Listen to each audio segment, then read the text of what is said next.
نبی پاک صلی اللہ علیہ وسلم کے مدینے آنے سے پہلے ایک شخص تھا، عبداللہ بن ابی سلول اس کا نام تھا۔ تو مدینے والے لوگ اس کو اپنا پیشوا مانتے تھے، اوس بھی خزرج بھی، اس کی تاج پوشی بھی کی، بڑی اس کی منتا تھی۔ جب حضور آ گئے تو اس کا کاروبار بند ہو گیا۔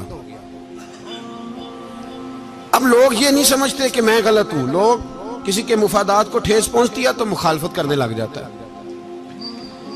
اب اس کے حالات جب خراب ہوئے تو اس نے پتہ کیا کیا، جھوٹ موٹ کا کلمہ پڑھ لیا۔ سمجھ آ رہی ہے باتوں؟ جھوٹ موٹ کا، اور منافقوں کا ایک ٹولہ اس نے تیار کر لیا جس کا قرآن مجید نے سورہ منافقون میں ذکر کیا۔ ایک جنگ کا موقع تھا، نبی پاک صلی اللہ علیہ وسلم تشریف لے گئے تو عبداللہ بن ابی سلول بھی چلا گیا۔ حضرت عمر فاروق رضی اللہ تعالیٰ عنہ کے ایک غلام تھے، وہ پانی لینے کنویں پہ گئے۔ ادھر سے انصار میں سے، چونکہ حضرت عمر کے غلام مہاجر تھے، انصار میں سے ایک شخص پانی لینے پہلے سے آیا ہوا تھا۔ پانی بھرنے میں کوئی اختلاف ہو گیا، جھگڑا ہو گیا، مار کٹائی تک نوبت آ گئی۔ حضرت عمر کے غلام نے کچھ چیز مار دی، اس شخص کو زخمی ہو گیا۔ اس نے پکارا، عبداللہ بن ابی سلول نے سمجھا کہ موقع اچھا ہے، دوڑا ہوا آیا اور آ کر اس نے کہا، انصار مدینہ بھاگ کے آؤ، جلدی آؤ، اور بڑے غلط جملے استعمال کیے۔ کہنے لگا اگر ان لوگوں کو تم اپنا بچا کچا کھانے کو نہ دیتے مہاجروں کو تو آج یہ تمہارے سر پہ نہ بیٹھتے۔ معاذ اللہ، ایسی باتوں پہ کہا کرے، بولے یہ روزمرہ کی گفتگو میں عادت بنائیں، کوئی ایسی بات کرنی ہو تو معاذ اللہ استغفر اللہ کہہ کے کرنی چاہیے۔ اس نے کہا کہ معاذ اللہ اب ان کو بچا کچا نہ دیں تو یہ ہمارے سر پہ نہ بیٹھتے۔ شور کیا اس نے۔ ہمارے ہاں بھی سیانے بندے پنچایت کے لوگ وہ کہتے ہیں تو اس برادری کے بچے سے ہی مار کھا ہے، پتہ ہی نہیں چلا، جا اسے مار کے آ، سر پھاڑا، یہ کار پھوڑ دے اس کا سر، اور دیکھ میں دیکھ لوں گا بعد میں جو ہوگا۔ یہ عقل مند لوگوں کے مشورے نہیں، یہ جاہل لوگوں کے مشورے۔ ناراض نہ ہونا، پر یہ نبی پاک صلی اللہ علیہ وسلم نے فرمایا ہے، حضور کا فرمان ہے۔ یہ کن لوگوں کا کام ہے؟ بول کے بتائیں، بول کے۔ پڑھے لکھے سیانے بندے اس طرح کے مشورے یہ بالکل نہیں دیتے، جاہلوں کا کام۔ پکارا، مہاجر سارے اکٹھے ہو گئے، انصار سارے آ گئے، اور جب انصار آئے تو مہاجرین کو بھی پکارا، مہاجر بھی آ گئے۔ اب وہ گتھم گتھا ہونے لگے تو کسی نے جا کے محبوب پاک کے کان میں کہا، یا رسول اللہ وہاں تو مہاجر انصار لڑنے لگے، وہ پرانی لڑائیاں پھر سے جاگ گئی ہیں۔ نبی پاک تشریف لائے، حضور نے وہاں لفظ بیان کیے، فرمایا یہ تم نے کیا جاہلوں جیسا کام شروع کیا ہوا ہے؟ یہ کون سا کام ہے؟ اللہ کرے ہم سب اس کام سے باز آ جائے، آمین تو کہنا۔ اور تو اس برادری دے منڈے کوئی مار کھائیں، برادری کیا ہوتی ہے؟ برادری تو تعارف کے لیے، اونچ نیچ کہاں سے آ گئی؟ کہا میرے رسول پاک علیہ السلام نے فرمایا تم جاہلوں جیسے کام کر رہے ہو۔ صلح کرائی، بات رفع دفع کرائی، لوگ چلے گئے، معاملہ ٹھنڈا ہو گیا۔ لیکن عبداللہ بن سلول نے کہا کہ میں یہ موقع خالی نہیں جانے دوں گا۔ پھر گیا وہ اور جا کے انصار مدینہ سے کہنے لگا، ایک دفعہ جا لینے دو مدینے، تم نے میری بات نہیں نہ سنی تو جو وہاں بڑے سردار بیٹھے ہیں ان سے بات کروں گا، اور معاذ اللہ ثم معاذ اللہ ہم ان بے عزت لوگوں کو مدینے سے نکال دیں گے، وہاں صرف عزت والے رہیں گے۔ یہ غلط جملے اس نے ادا کیے جس کو قرآن پاک نے سورہ منافقون میں بیان فرمایا ہے۔ اس نے یہ بات کی۔ ایک صحابی تھے حضرت زید رضی اللہ تعالیٰ عنہ، وہ سن رہے تھے، آ کے عرض کی، یا رسول اللہ صلی اللہ علیہ وسلم عبداللہ بن ابی سلول تو اس طرح کہہ رہا ہے کہ مدینے جا کے عزت والے دوسروں کو نکال دیں گے، اور تم اگر اپنا بچہ انہیں نہ دیتے تو معاذ اللہ آج یہ ایسا نہ کرتے۔ حضرت عمر نے بھی سن لیا، حضرت عمر نے بات سن لی، تلوار نکالی اور دوڑے۔ حضور نے بازو پکڑا، فرمایا کدھر جا رہے ہو؟ کہا یا رسول اللہ اگر آج سزا نہ دی تو کل اور بات بھی کرے گا، اور اگر آج ایک قتل ہو گیا تو باقی سیانے بن جائیں گے۔ یا رسول اللہ مجھے چھوڑے، میں ماروں گا۔ حضور نے فرمایا عمر چپ کر، وہ جھوٹ موٹ کا کلمہ پڑھتا ہے، لوگ کہیں گے کہ محمد ابن عبداللہ نے اپنے ساتھی مارنے شروع کر دیے۔ چپ کر، حوصلہ کر، صبر کر، دلیری کر۔ حضرت عمر کہتے ہیں میری حضور کے کہنے پر میں ٹھہر تو گیا، پر وہ میرے اندر جو آگ لگی ہوئی تھی ٹھنڈی نہیں ہو رہی۔ کہتے ہیں میں چپ تو کر گیا۔ نبی پاک علیہ السلام نے پوچھا عبداللہ بن نبی سلول سے تو نے یہ کہا ہے؟ کہنے لگا حاشا وکلا میں نے بات ہی نہیں کی نا۔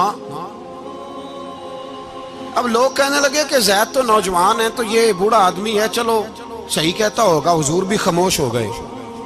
اللہ پاک نے قرآن مجید نازل فرما دیا، فرمایا اللہ نے سن لی ان کی بات جنہوں نے یہ کہا ہے، اور پھر لفظ بڑے حسین ہے، فرمایا یہ کہتے ہیں ہم عزت والے ہیں؟ نہیں، وَلِلَّهِ الْعِزَّةُ وَلِرَسُولِهِ وَلِلْمُؤْمِنِينَ، فرمایا عزت تو اللہ کے پاس ہے، اللہ کے رسول کے پاس ہے، اور عزت تو مومنوں کے پاس ہے، مومنین کے پاس عزت ہے۔ یہ قرآن پاک نے سارا مضمون بیان کر دیا کہ عبداللہ بن نبی سلول غلط کہتا ہے اور حضرت زید صحیح کہتے ہیں۔ حضور نے کچھ نہیں فرمایا، جا رہا ہے قافلہ۔ جب مدینے کی سرحد آ گئی نا، حدود مدینہ منورہ کی شروع ہوئی، تو عبداللہ کا اپنا بیٹا، اس کا نام بھی عبداللہ بن عبداللہ تھا، اپنا بیٹا اس کا بڑا مخلص جانثار غلام تھا میرے رسول پاک صلی اللہ علیہ وسلم کا، وہ تلوار لے کے مدینے کی حد پہ کھڑا ہو گیا اور کہنے لگا میرے باپ تو نے اتنی بے ایمانی کے لفظ کہے کہ میں ان کو نکال دوں گا؟ کہے اپنی زبان سے کہ میں ذلت والا ہوں، رسول پاک کو اللہ نے بڑی عزت عطا فرمائی، کہے ورنہ میں تیری گردن کاٹ دوں گا۔ بول، کہے حضور بھی عزت والے اور نبی پاک کے غلام بھی عزت، کہے اپنی زبان سے، کہے میرے رب کا یہ فرمان ہے وَرَفَعْنَا لَكَ ذِكْرَكَ، حبیب میں خود تیرے لیے تیری شانوں کو بلند فرما دوں گا۔ تو کہا تو دشمن ہو کے کہنے لگا میرے بیٹے مجھے معاف کر دے، مصطفیٰ تو بڑی عزتوں والے ہیں، ان کے غلام شانوں والے۔ جب بیٹا تلوار لے کے سامنے کھڑا ہوا، شہرت ہوئی، اب نبی پاک نے حضرت عمر کی طرف دیکھا، کہا عمر تیری بات صحیح تھی، اب جو ہوا یہ زیادہ صحیح تھا، وہ میں نے تجھے کہا حوصلہ کر، تدبر کر، وقت کا انتظار کر، یہ صحیح ہوا کہ وہ صحیح تھا۔ تو حضرت عمر فاروق کہنے لگے یا رسول اللہ میں گواہی دیتا ہوں آپ واقعی اللہ کے سچے رسول ہیں صلی اللہ علیہ۔ اتنی اچھی رائے، وقت فیصلہ کرتا ہے، تدبر سے چلے، دانائی سے چلے، علم پیدا کریں، بردباری۔ ہمیں کئی دفعہ سجدہ صاف کرنا پڑتا ہے، ہم جو کہتے ہیں بات اس کے الٹ نکل آتی ہے۔ ہم کسی شخص کے بارے میں کچھ تبصرہ کر بیٹھتے ہیں، کچھ عرصے کے بعد ہمیں پتہ چلتا ہے کہ وہ تو ایسا تھا ہی نہیں، ہم نے غلط بات کر۔ ہم بغیر تحقیق کے، بغیر تفتیش کے، حوصلہ نہ ہونے کی وجہ سے، صبر نہ ہونے کی وجہ سے ہم بہت سارے کام کر گزرتے ہیں، پھر ہمیں نقصان ہوتا ہے۔ اپنی زندگی میں حلم نہ چھوڑیں، حوصلہ نہ، لڑائیاں ہوتی ہیں نا گھروں میں، اس کی وجہ خامد ہوتا ہے، بیوی نہیں ہوتی۔ یہ بات گھر جا کے بتانا کہ آج انہوں نے کہا ہے۔ لڑائی کی وجہ کون ہوتا ہے؟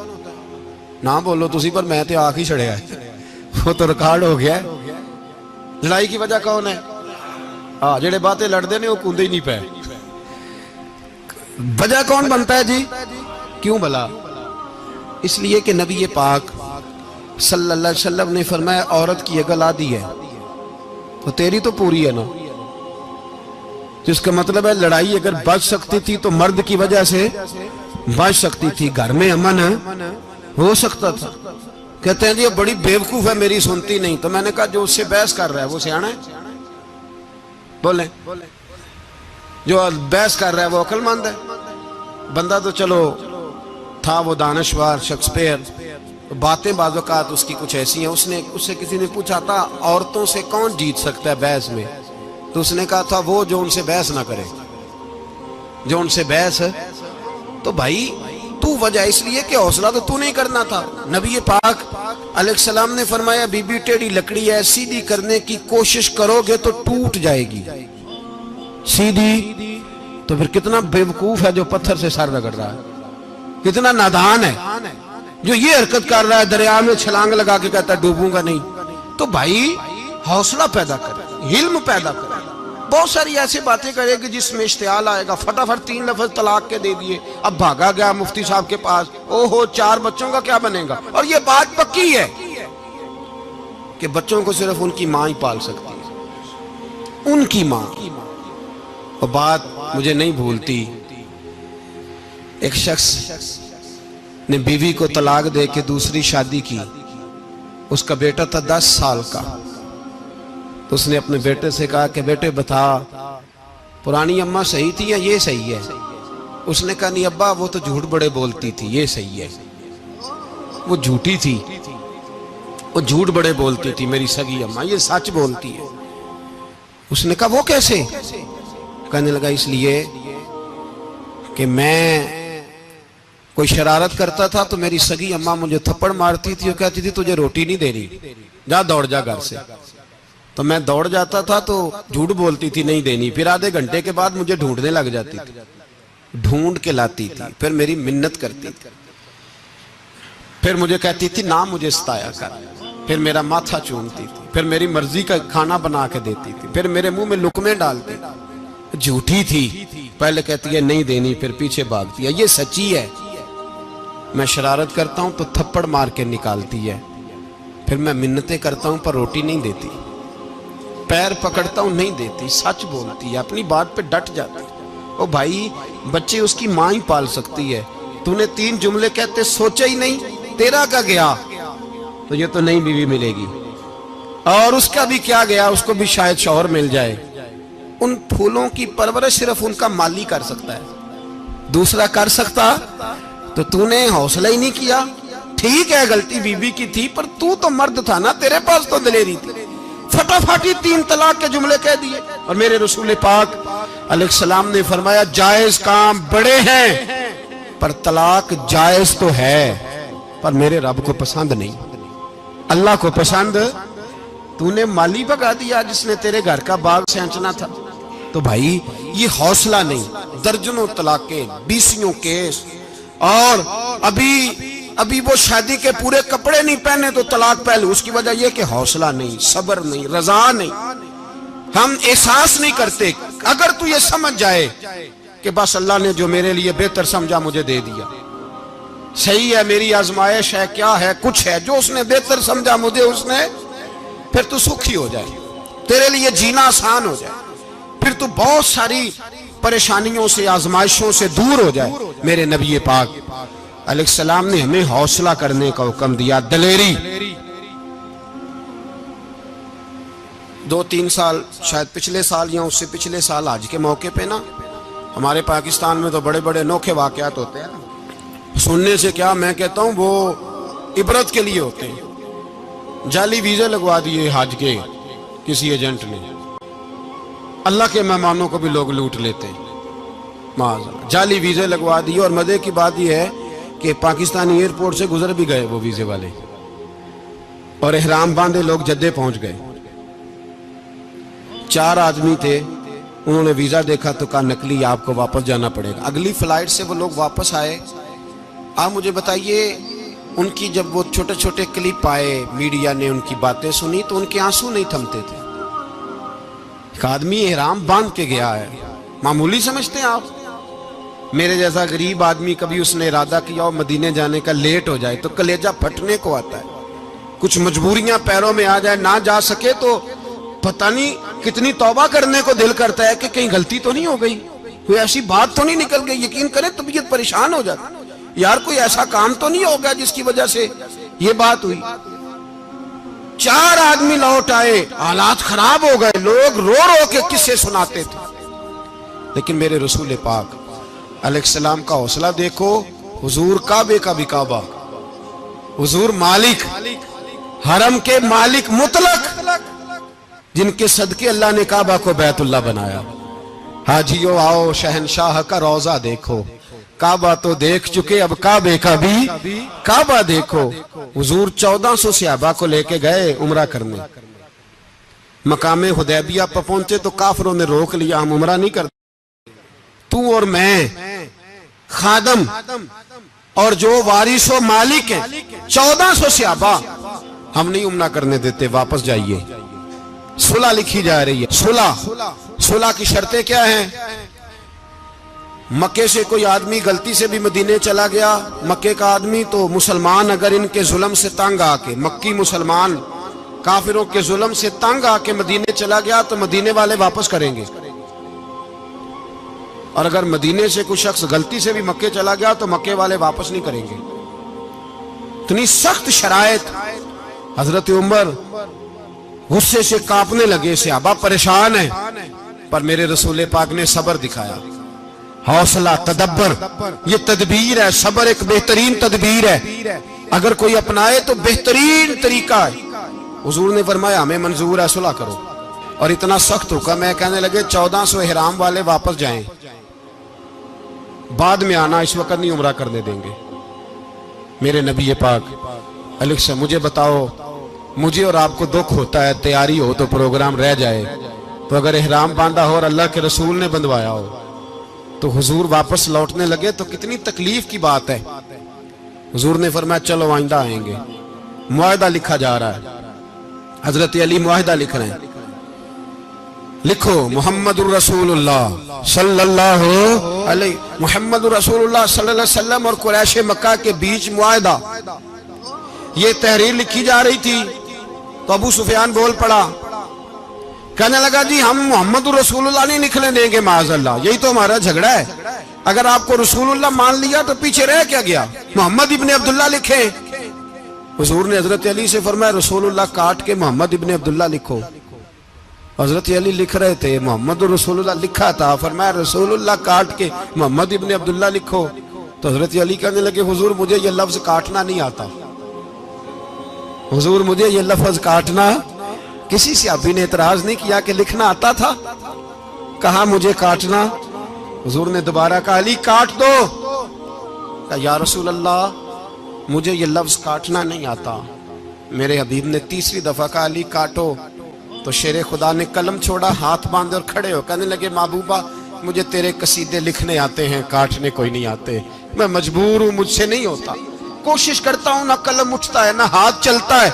میرے حبیب پاک نے قلم پکڑا اور لفظ رسول اللہ خود کاٹ کے محمد ابن عبداللہ کرایا. بھائی وقت گزر گیا, صلح ہو گئی. یہ تدبر, یہ حوصلہ, یہ تدبیر میرے نبی نے فرمائی. اب تو 1400 کو مکے نے نہ داخل ہونے دیا, لیکن ایک سال ہی گزرا, تھوڑا ہی وقت گزرا, میرے رسول پاک 10,000 کو لے کے مکے میں داخل ہو گئے. 10,000. اس نے فائدہ دیا. حکمت کیا تھی, تدبر کیا تھا؟ قریش روز لڑائی کرنے آ جاتے تھے, تبلیغ ہی نہیں کرنے دیتے تھے. ان سے صلح ہو گئی تو نبی پاک نے کیسر کو خط لکھا, کیسر روم کو, ہرکل کو. دور دراز تبلیغ پھیل گئی, مسلمان 100,000 سے زیادہ ہو گئے. ان کی طرف سے اب وہ لڑائی بند ہو گئی. میرے حبیب پاک علیہ السلام کے حوصلے نے کمال دکھایا, اس تدبیر نے فائدہ دیا امت مسلمہ کو. 10,000 کا لشکر لے کے حضور کعبے میں داخل ہوئے. کل جو ابو سفیان کہتے تھے نا محمد رسول اللہ لکھنے نہیں دوں گا, آج وہ خود کہہ رہے تھے اشہدو ان لا الہ الا اللہ واشہدو ان محمد رسول اللہ صلی اللہ علیہ. کل جو کہہ رہے تھے کہ میں یہ لفظ نہیں لکھنے دوں گا, آج ابو سفیان کی حویلی میں لاکھوں لوگ, ہزاروں لوگ بیٹھے تھے اور سارے کہہ رہے تھے محمد الرسول اللہ محمد الرسول اللہ محمد الرسول اللہ صلی اللہ علیہ وسلم. میرے محبوب کی تدبر نے, فقاہت نے, اور پھر کمال ہوا. 1400 کہاں اور 1,44,000 کہاں, 1400 کہاں اور 1,44,000. 1400 کو نہیں جانے دیا عمرہ کرنے. میرے رسول پاک 1,44,000 کو لے کے حج کرنے چلے گئے. حضور نے حج کیا, ہر طرف لبیک لبیک کی صدائیں بلند ہوئی. یہ میرے نبی پاک کا تدبر ہے, حوصلہ ہے. اگر وقتی طور پہ حوصلہ کر جاؤ گے, دلیری کر جاؤ گے, آنے والا وقت آسان ہو جائے. حوصلہ نہیں, صبر نہیں, سکون نہیں, 2-4 باتیں, یہاں تک کہ لوگ ابا جی کی بات برداشت نہیں کرتے, ایسے جملے کہہ دیتے ہیں جو دوبارہ پلٹ کے نہیں آتے. ماں کو لفظ نہیں بولتے, باپ کی روح تک چھلنی کر دیتے ہیں وہ جملے. لیکن لوگ اس وقت حوصلہ کرنے, اور ہم پنجابی لوگوں نے تو گنجائش ہی بڑی دے دی ہے. کہتے ہیں بچہ ہے جے, ایک ہی ہے, ایک بھی حوصلہ کرے کی ہے ماشاءاللہ. تو اگر جوان ہو گیا تو کہتے ہیں گرم خون ہے, مکہ کب. اگر بوڑھا ہو گیا تو کہتے ہیں بوڑھوں میں حوصلہ نہیں ہوتا, نہ بچے میں نہ تو کس میں حوصلہ ہوگا؟ بولے کسی میں بھی نہیں. چھٹی سب کو فتوا مل گیا نا, یہ بچہ ہے جی, ابھی یہ تو بچہ ہے, آپ تو سیانے بیانے ہیں, یہ بچہ ہے. کمال ہو گئی ہے بھائی. کیا مطلب ہے بچہ ہے؟ بچے کو سارا پتہ ہے, ہر چیز اسے آتی ہے, حوصلہ کرنا ہی نہیں آتا. اور پھر کہہ دیا وہ تو گرم خون ہے. وہ کیا بات کرتے ہو, گرم خون؟ ابے کے گلے پڑ گیا گرم خون, اس کو کھڑا کرو نا ایس پی کے سامنے اور اس کو مار تھپڑ اس کے منہ پہ, تیرے گرم خون کا پتہ چلے. غریب کے یہ گلے پڑ گئے, اس کو کھڑا کرو ایس او کے سامنے, پھر پتہ چلے گا خون کتنا گرم ہے. وہاں بالکل چپ ہے, بالکل خاموش ہے. اور گرم خون اس کا صرف اماں کے لیے, جلال صرف رہ گیا اگر غریب گھر کی بیٹی بیاہ کے لایا تو صرف اس کے لیے. کوئی ایسی بات نہیں. ہم بڑے سیانے, ہمارا غصہ بڑا سمجھدار ہے, ہمارا وہ گرم خون بڑا سیانا ہے. وہ جہاں دیکھتا ہے کہ معاملہ ہلکا ہے تو وہاں وہ گرم خون جلال میں, اور جہاں دیکھتا ہے کہ سامنے والا تگڑا ہے تو وہاں وہ گرم خون فوراً ٹھنڈا ہو جاتا ہے. حوصلہ پیدا کرے. زندگی حوصلے مند لوگ جیتے ہیں, جو حوصلے مند نہیں ہوتے وہ تو زندگی کا ایک سال لطف سے نہیں جی پاتے. حوصلہ کریں, مسکرائیں. میرے نبی پاک صلی اللہ تعالی علیہ وسلم نے نا عثمان بن طلحہ, کعبے کی چابی ان کے پاس ہوتی تھی, تو حضور نے ایک دن فرمایا عثمان, اچھا یہ نہیں تھا کہ عثمان خاص لوگوں کو چابی کعبہ کھول کے دکھاتے تھے, بلکہ ان کو قریش کی جانب سے یہ حکم تھا کہ جو بھی تجھے کہے تو نے کعبے کا دروازہ کھول دینا. نبی پاک علیہ الصلوۃ والسلام نے نا ہجرت سے 2-4 دن پہلے کہا کہ عثمان ذرا چابی دو, میں نے کعبہ اندر سے دیکھنا ہے. بڑے ٹھنڈے دل سے ذرا سننا, ادھر دیکھو میری طرف, ادھر دیکھیے گا ذرا میرے بھائی. میں نے ایک بندے سے کہا یار پانی کی بوتل دینا دکاندار سے, ایک ہے اس نے کہہ دیا نہیں میرے پاس. اس بات کا کوئی غصہ بولیے, اور اگر وہ کہے سارے زمانے کو ملے گی آپ کو نہیں دینی, پھر بولے میرا خیال ہے چپ کر کے ہنس کے آ جائیں گے, سوال ہی نہیں پیدا ہوتا. ہم کہیں گے مجھے نہیں نہ دینی, تو نے تو دکان اٹھا یہاں سے, بند کاری سے. کیا مطلب ہے سب کو دینی ہے تجھے نہیں دینی, کیا معنی ہے اس کا؟ لے کے جاؤں گا, جھگڑا ہوگا, بحث کریں گے. عثمان بن طلحہ سے حضور نے فرمایا دروازہ کھولو, کعبہ دیکھنا ہے. عثمان کہنے لگا میں ساری دنیا کو دکھاؤں گا, آپ کو نہیں دکھاؤں گا.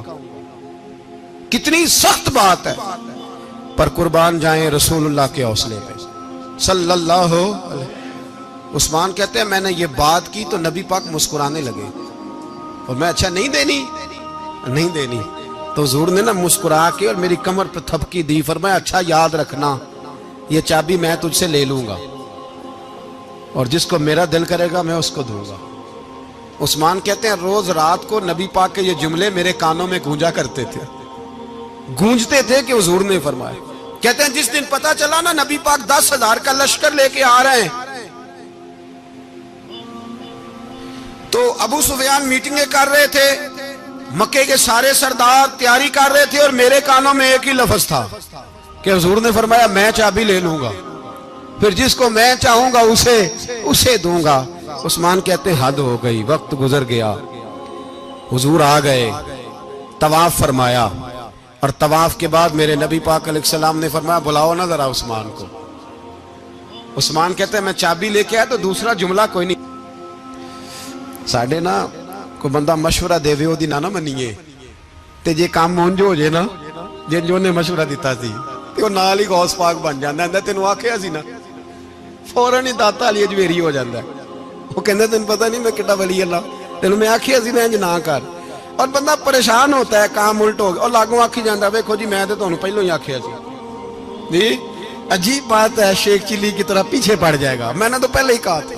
او بس کر یار, اب تو خواجہ معین الدین اجمیری ہو گیا, بس کرو. مشورہ ہی ہوتا ہے, کسی کا مل جاتا ہے اور کسی کا نہیں لیا جاتا. فوری طور پہ بندہ اٹھ کے نا تو ولایت کی 4تھی سیڑھی پہ چڑھ جائے گا, کہے گا میں تو اب دالے وقت ہوں, میں کتب دورہ ہوں, میں نے تجھے کہا نہیں تھا. اب بس کر یار, کئی دفعہ مشورے صحیح ہوتے ہیں, کئی دفعہ صحیح.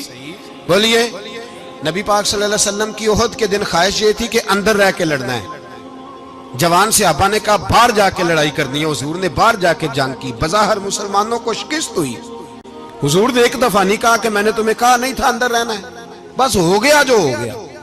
اب اس میں فٹافٹ اگلے کو حوصلہ دو، کوئی عرض نہیں یار، نبی پاک سب بولیے صلی اللہ علیہ وسلم، میرے حبیب پاک علیہ السلام نے نا کہا عثمان کو بلاؤ۔ عثمان آئے تو عثمان کہتے ہیں میں نے چابی دی تو میں تیار تھا، میں تیار تھا کہ اب میری بات ہوگی اور رسوائی ہوگی، لیکن کہتے ہیں قربان جائیں مصطفیٰ نے تو یہ جملہ بھی نہیں کہا کہ میں نے تجھے کہا نہیں تھا، یہ بھی نہیں کہا۔ حضور نے چابی لی، کعبے کے بت صاف کیے، نماز پڑھی، واپس آئے، فرمایا عثمان میرا وعدہ تھا تیرے ساتھ کہ جس کو میں چاہوں گا چابی دوں گا، یہ لو چابی میں تجھے ہی دینا چاہتا ہوں، لے لو رکھ لو۔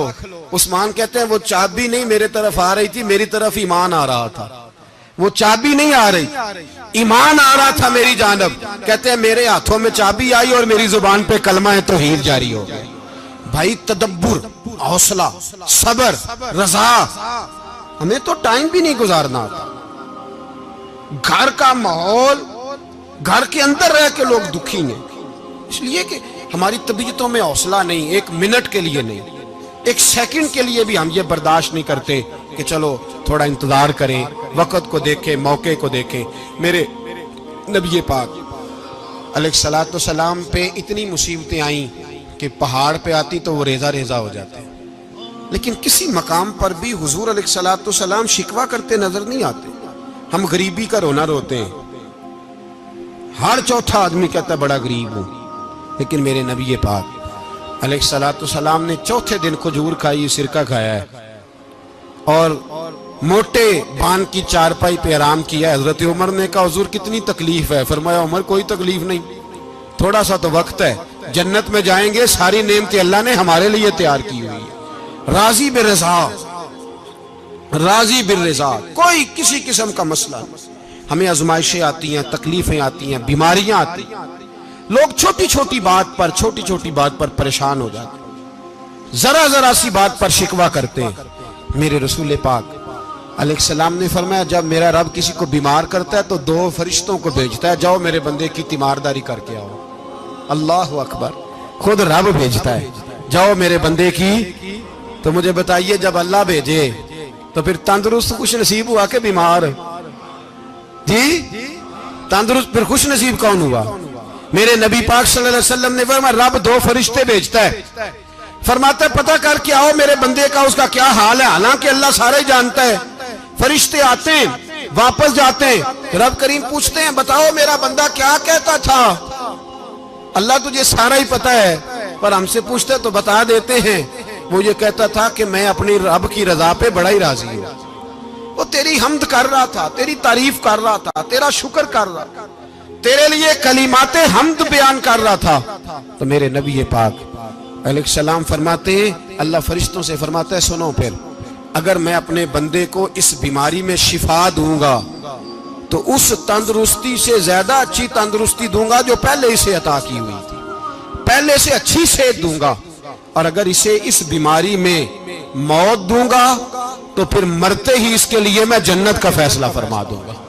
بھائی جب تو راضی بالرضا رہتا ہے، راضی بالرضا، بڑی سادی سی بات ہے بھائی، آپ گھر گئے روٹی مانگی تو اگر کسی نے کہا نا کہ اتنی تھکاوٹ ہے ٹائم پہ آیا کریں اس وقت، تو روٹی تو وہ بھی مل گئی پر اس میں لذت، وہ سکون نہیں، وہ سکون نہیں۔ میری اماں جی سالن پکا کے رکھ لیتی تھی تو روٹی جب بھی کوئی مانگتا تھا تو تازی بنا کے دیتی تھی، ان کی طبیعت تھی۔ تو میں اکثر ان سے کہتا کہ اماں جی پکا کے رکھ دیا کرو، تو کہتے تمہیں خوشی نہیں ہوتی جب تمہاری اماں تازی پکا کے دیتی ہے؟ خوشی ہوتی ہے، طبیعت میں خوشی ہوتی ہے۔ ان کا مزاج تھا، ذوق تھا، تو ہم سمجھتے تھے یار یہ بڑی سعادت کی بات۔ تو آپ گھر گئے رات کو تو گھر والوں سے کہا روٹی، تو فوراً اٹھے، فوراً، اور انہوں نے کھانا تازہ بنایا اور ساتھ یہ بھی کہا باہر سے نہ کھایا کرے بندہ بیمار ہو جاتا ہے۔ کتنی ٹھنڈک پہنچتی ہے آدمی کے دل کو، سکون ملتا۔ تو بھائی بیماری تو آپ نے کاٹ لی، لیکن ساتھ کہو ہو بڑا بیمار ہوں، میں نے تو اتنے گناہ بھی نہیں کیے، ظلم بھی نہیں کیا، کسی کو کچھ بھی، اب بیماری تب بھی کٹ گئی۔ پر بڑی آزمائش، مریض ڈاکٹر کے گلے پڑ رہا، اس کے لواحقین جھگڑے کر رہے، بیماری وہ بھی کٹ گئی۔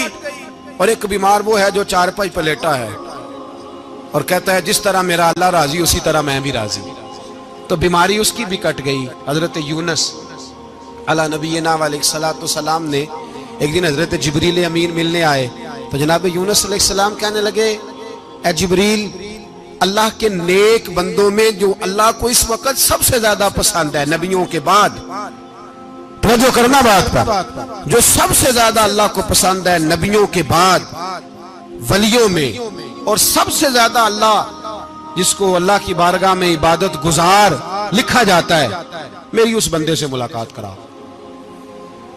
تو حضرت جبریل نے جناب یونس علیہ السلام کو ساتھ لیا تو ایک شخص کے پاس پہنچے جو آنکھوں سے اندھا تھا،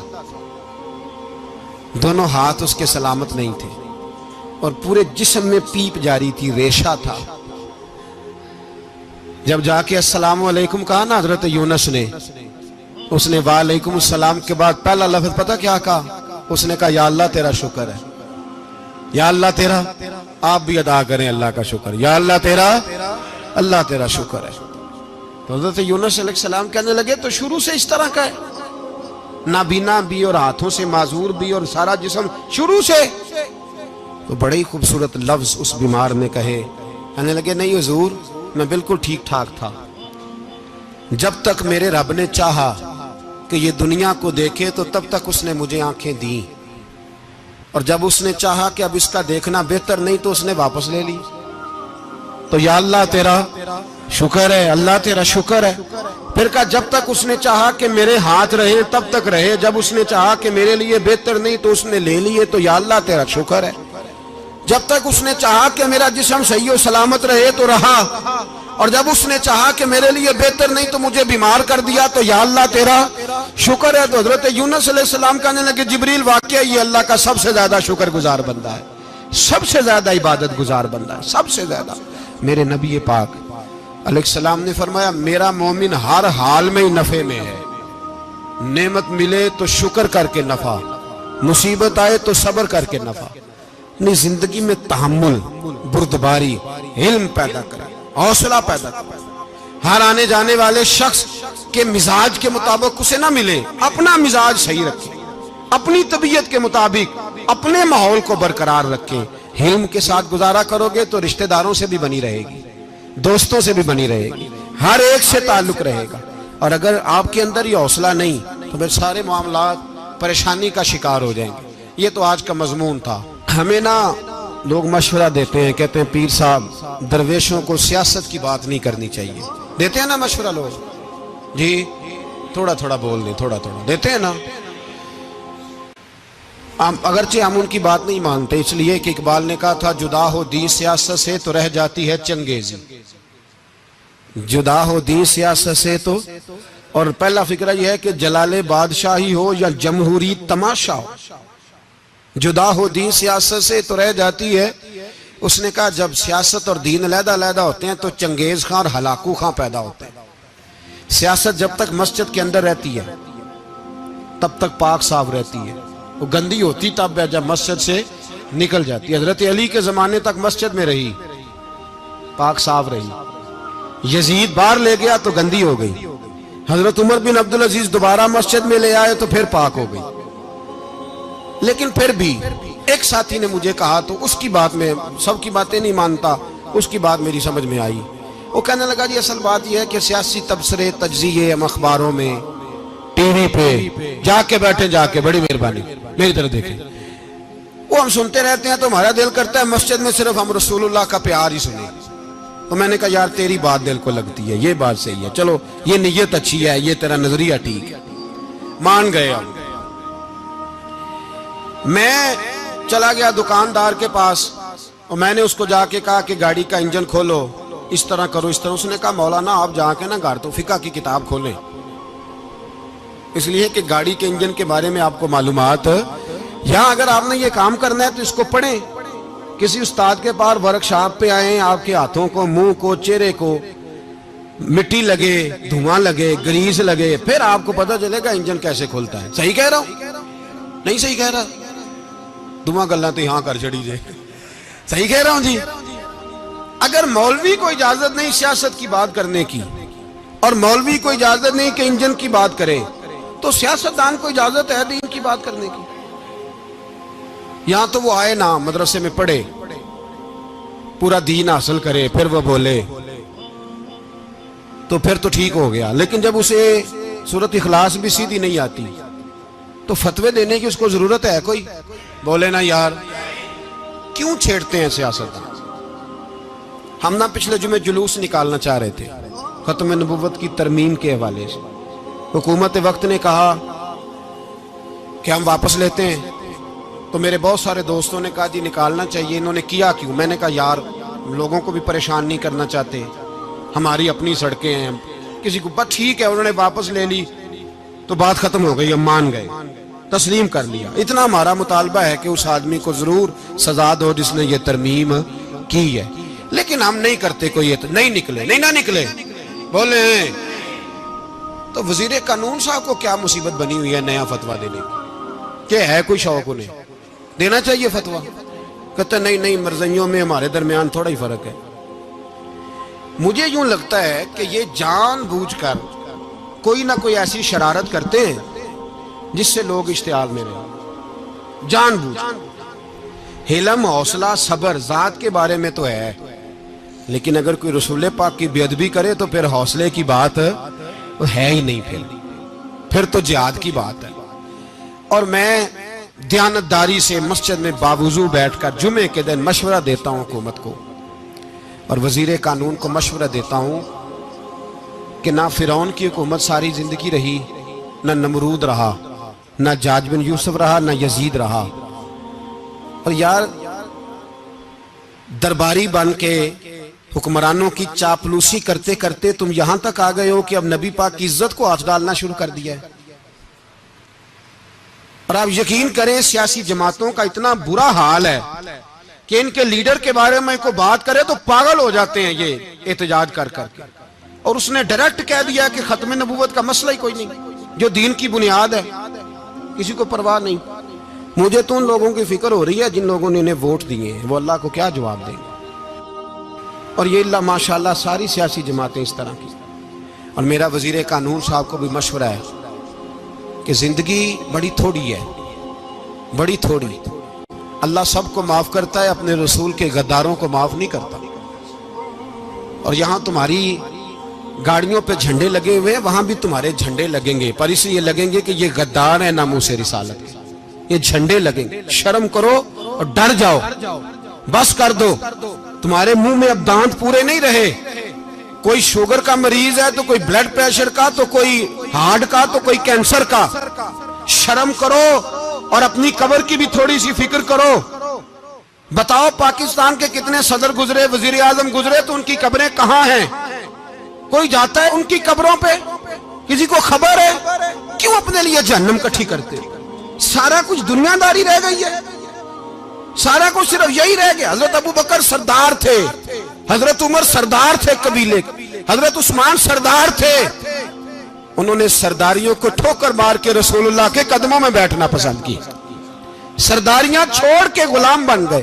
تم سرداریاں بچانے کے لیے رسول اللہ کی غداری کرتے ہو، شرم نہیں آتی؟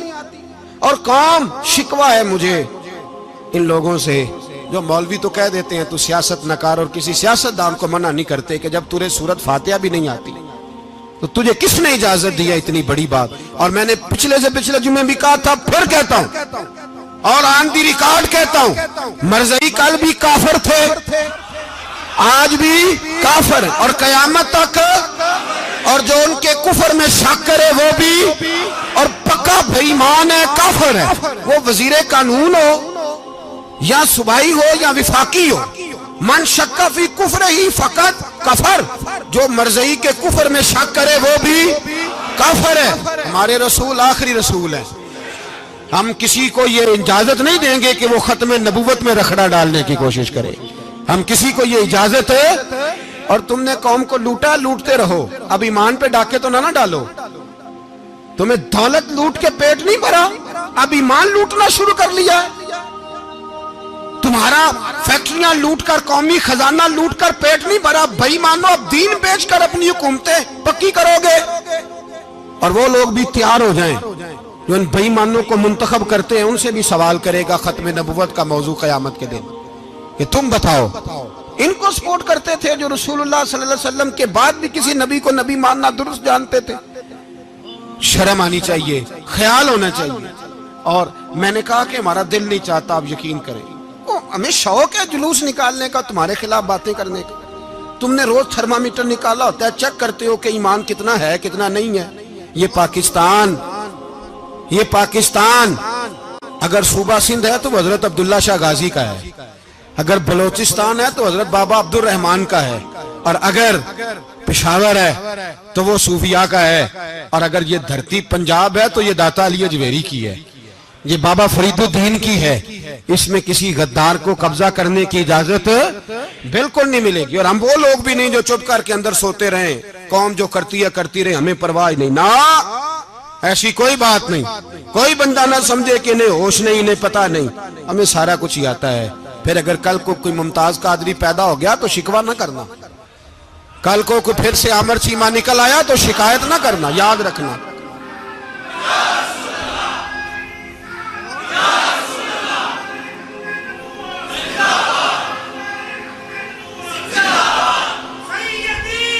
تو میرے بھائی کھول کے بولے یا نبی رسول کے وہ صلی اللہ۔ تو یہ مشورہ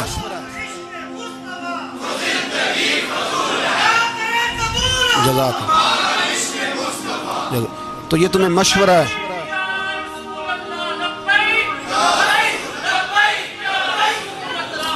میری بات سنیں، یاد رکھیں، یہ لوگ بعد میں پچھتاتے ہیں، پھر مناظرے کراتے پھرتے ہیں، اس نے صحیح کیا کہ غلط کیا، پھر انہیں ہوش آتی ہے بعد میں، پھر ان کے ہواری نکل کے میدانوں میں دلیلیں دیتے ہیں۔ اس لیے ہمارا مشورہ ہے انہیں کہ یہ اپنی حد میں رہیں، اور جو کام تمہارے ذمہ، میں نے کہا نا تم نے بڑا لوٹا، یہ قوم روز تمہیں موقع دیتی ہے لوٹنے کا، یہ موقع دیتی ہے، تو تم نے دولت لوٹ کے پیٹ نہیں بھرے، اب ایمان لوٹنے کے چکر میں آ گئے ہو۔ یاد رکھو، مسلمان گناہگار ہیں، غدار نہیں ہیں۔ تمہیں دولت لوٹنے کا تو شاید موقع مل گیا ہے، پر ایمان لوٹنے کا موقع نہیں ملے گا، تو اس لیے اس کو لگام دو۔ اور ویسے بھی کتا جو پالتو ہوتا ہے نا، اس کو گھر کے اندر سنگلی سے باندھ کے رکھنا چاہیے۔ یہ تمہارے بوٹ چاٹتے ہیں، بھونکتے ہیں تمہارے حق میں، وزارتیں لیتے ہیں، ہم نے تو کوئی وزارت نہیں لی تم سے، اور نہ ہمیں شوق ہے، اس لیے کہ ممبری کیا کرنی ہے جس کو ممبر رسول عطا کر دیا جائے، اس نے کیا کرنی ہے یہ ممبریاں جس کو پکا ممبر رسول دے دیا جائے، تو اس لیے اس سے باہر آؤ۔ میں نے کہا بڑے بڑے نمرود، فرعون، قارون دفن ہے، تمہارا بھی نام تک نہیں ہوگا، بالکل نام نہیں ہوگا۔ اس لیے ہمارا مشورہ، اور آپ لوگ بھی آئے نا یہ اگلے سال، تو ان کو کھڑا کر کے پوچھ لینا، اسلامی جمہوریہ پاکستان کا تم نے MPM میں نے بننا ہے، پہلا کلمہ ہی صحیح سنا دو، چلو خدا کا واسطہ یہی بتا دو کہ تمہیں نماز بھی ڈھب سے آتی ہے کہ نہیں، اور آپ کی موج ہے، آپ بٹھا لیتے ہیں سر پہ، کیا کریں، سمجھانے والے مفت گناہگار ہو گئے اور بہکانے والے سب تمہارے یار ہو گئے۔ اس لیے یہ چھیڑتے ہیں جان بوجھ کے، اور پھر جب کوئی ممتاز قادری علیہ رحمہ پیدا ہوتے ہیں، پھر انہیں دشواری ہوتی ہے، پھر ان کا جینا مشکل ہو جاتا ہے، یہ موقع دیتے ہیں، پتہ نہیں کس کے ایجنڈے پہ عمل کر رہے ہیں۔ میرا سوال یہ ہے، میں نے پچھلے جمعے پھر میرا سوال ہے کہ میں پوچھتا ہوں، اس آدمی کو ضرورت کیا ہے ختم نبوت پر بات کرنے، جب امت مسلمہ کے متفق کا فیصلہ ہے کہ مرزائی کافر، اسمبلی نے بل پاس کر دیا کہ مرزائی ان کو اقلیت قرار دے دیا، اور جب سے وہ اقلیت بنے، نہ ہم نے ان کی عبادت گاہ جلائی، نہ ہم نے ان کو قبروں سے نکالا، نہ ہم نے، بس ٹھیک ہے جیسے عیسائی رہتے ہیں، یہودی سے کس ملک میں رہتے ہیں وہ بھی رہیں، اقلیت بن کے رہیں، کوئی اعتراض، پر تم انہیں کھینچ کے کیوں قریب کرتے ہو؟ تمہارا کیا جرانہ ہے ان کے ساتھ؟ بتاؤ تو صحیح۔ ان لوگوں سے ان کو چاہیے اپنے منہ میں لگام ڈالیں، اور اگر نہیں ڈالیں گے پھر انشاءاللہ ڈالی جائے گی، اور بڑی تگڑی ڈلے گی، اور پھر ایسی ڈلے گی۔ سلمان تاثیر جب مرا تھا نا تو 5-5 لاکھ روپیہ مولویوں کو آفر کی جنازہ پڑھاؤ، 5-5 لاکھ روپیہ چھوٹے چھوٹے مولویوں کو۔ اور داتا صاحب کی مسجد کے خطیب بھی صوبائی جو تھے، وہ خطیب تھے، ملازم تھے، انہوں نے کہا کہ ایمان نہیں بیچنا، نکالنا نوکری سے تو نکال دو۔ اور بادشاہی مسجد کا مولوی جس کا پتہ ہی نہیں چلتا، کبھی کدھر چلا جاتا ہے کبھی کدھر، یہاں تو وہ بھی کھڑا ہو گیا، اس نے کہا نا ایمان نہیں بیچنا۔ گورنر ہاؤس کی مسجد کا امام کہنے لگا کہ بخشا جانا نہ جانا یہ تو رحمت الہی کا معاملہ ہے، پر اتنا گندا جنازہ نہیں پڑھنا، اتنا گندا جنازہ نہیں ہم پڑھیں گے، مرنے کے بعد تمہارے جنازے نہیں پڑھے جاتے، تمہاری قبریں خراب ہوتی ہیں، کدھر ہیں تمہاری دولتیں؟ اور وہ مولوی آج تک پتہ ہی نہیں کدھر گیا جس نے اس غلیظ کا گندا جنازہ پڑھایا. تو بھائی اپنی قبر اشر کو, جب جہاں تمہارے جنازے نہیں پڑھے جا رہے تو وہاں تمہارا کیا حال ہوگا. اس لیے ان لوگوں کو چاہیے کہ اپنی زندگی اس طرح گزاریں کہ کچھ نہ کچھ منہ لے کے سرور کائنات کے پاس چلے جائیں, ورنہ ایسا نہ ہو کہ یہاں بھی پھٹکار اور وہاں بھی پھٹکار. اس لیے ہمارا مطالبہ ہے حکومت سے کہ شرم کرو اور ایسے بھائیمانوں کو, کالے ناگ جو تم نے بھرتی کیے ہوئے, ان کو نکالو, اور اگر تعریفیں کروانی ہو, تلوے چٹوانے ہو تو اندر کمروں میں ان سے چٹوا لیا کرو. ان سے کہو کہ یہاں ہماری نوکری کرو, باہر نکل کے رسول اللہ صلی اللہ علیہ وسلم کے دین کے بارے میں گفتگو نہ کرو. اس لیے کہ اللہ تبارک و تعالیٰ نے اس دین کے اندر بڑا حسن اور بڑا جذبہ رکھا ہوا ہے, بڑا وقار ہے. ہمارا مطالبہ ہے حکومت سے کہ ختم نبوت کے مسئلے پر کوئی سیاستدان گفتگو نہ کرے. آپ تائید کرتے ہیں اس بات کی؟ اس پر کوئی سیاستدان کوئی گفتگو. ہمارے پاس بڑے تماشے ہیں سیاست کرنے کو, باقی تماشوں پہ سیاست کرو. یہ رسول اللہ کی ناموس کا معاملہ ہے, یہ چھیڑنے کی تمہیں اجازت ہو. مجھے سمجھ نہیں آتی یار, جب بات ختم ہو گئی, اسمبلی نے بل واپس لے لیا, تو صوبائی وزیر قانون کو آخر تکلیف کیا ہے؟ آپ کے پاس جواب ہے کوئی اس بات کا؟ بات ختم ہو گئی, ہم نے جلوس نہیں نکالا, چھوڑ دیا, خاموش ہو گئے. علماء نے میٹنگیں بلائی تھی, کینسل کر دی, ٹھیک ہے جی بات. اب دوبارہ سے کیوں چھیڑتے ہو؟ پھر کہتے ہیں احتجاج ہوتا ہے, شور ہوتا ہے. تم خود ایسی حرکتیں کرتے ہو جس سے افراتفری پیدا ہوتی ہے. یہ ملک رسول اللہ کے نام پہ بنا ہے, اور قیامت تک یہاں وہی ہوگا جو میرے رسول پاک صلی اللہ علیہ وسلم کی رضا ہوگی, اور نبی پاک کے قانون کے خلاف کوئی قانون یہاں چل سکتا؟ اللہ ہمیں سمجھنے کی توفیق عطا فرمائے. جدوں کافر اسی پچ ہو گیا, پھر تشبیہ مصلا کی کرنا, اساں ظاہر نو رب منیا اے, باطن دا اللہ کی کرنا. اساں ظاہر نو رب منیا اے, باطن دا اللہ